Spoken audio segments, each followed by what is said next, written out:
because this past weekend, probably over the entire summer, but certainly concentrated over the past week, our community here in Philadelphia, and around the world has been grieving. We have been angry. We have been frustrated. We have been appalled at some of what we have seen being done to our children, being done to our adults, and the lack of humanity that seems to be rampant in the world right now. Yes. And you have consistently used your art to talk about some of the ugly things that we deal with in life and to help us find the beauty of this existence again.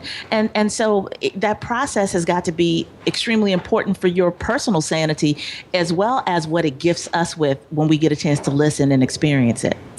Yes. Well, it's all part and parcel. I mean, it's part of the creative process. It's part of the human development process. I mean, it's something that I can't, negate or get away from if I tried. If I wanted to wake up on any given morning and not care about, anything, be quote unquote blissfully ignorant, it's really not possible for me. Sometimes I do just want to not feel these things, not feel like I have to address it. Because you just get tired, of hearing about and seeing these things happen and trying to figure out, how to buck up against it, how to fight it, how to keep moving forward, peacefully, but also, there has to be this balance. I think that's the theme. There has to be this balance. So when you hear about things like this young man, Michael Brown, being murdered with no weapon, I mean, this is beyond ridiculous and outlandish. And, how long can we sit here? And what do you want us to do? Yes. Yeah. What do you want us to do? And so this uplifting of voices that happens through your music, through your work, and I don't want to, kind of limit your artistry, because it's a combination of things. I know that you offer meditation, almost prayer, in the way that you deliver your poetry, and it's a real communing with the audience, I think, that happens.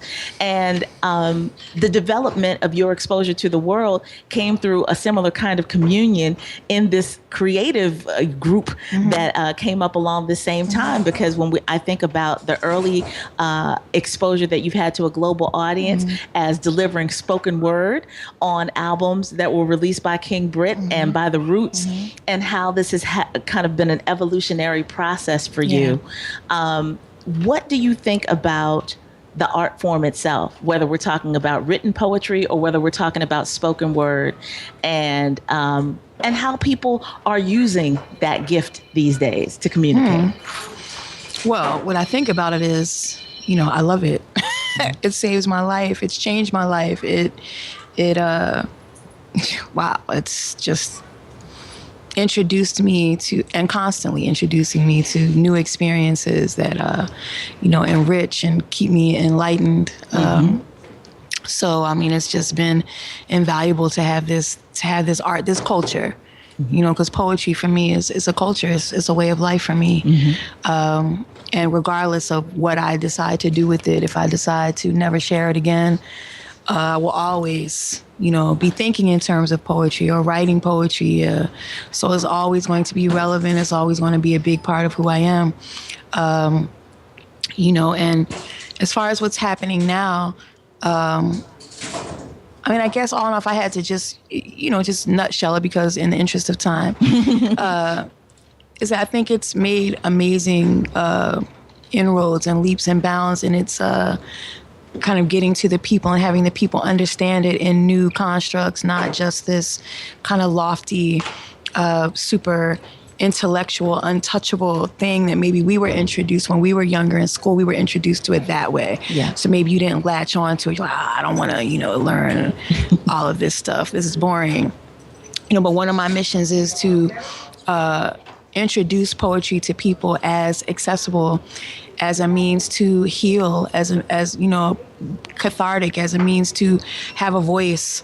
Even if you don't share with anyone, have a voice. Just get your stuff out. Yeah. Like when I do workshops with children in particular, in these places that we live that could be harsh, you know, on a child. Yeah. On an adult, you Right. know, but on a child. And to tell their stories. And even if they don't speak it out loud, that they have it, they know this is an outlet, and they can get this out and not just keep it in here and just let it build up and build up.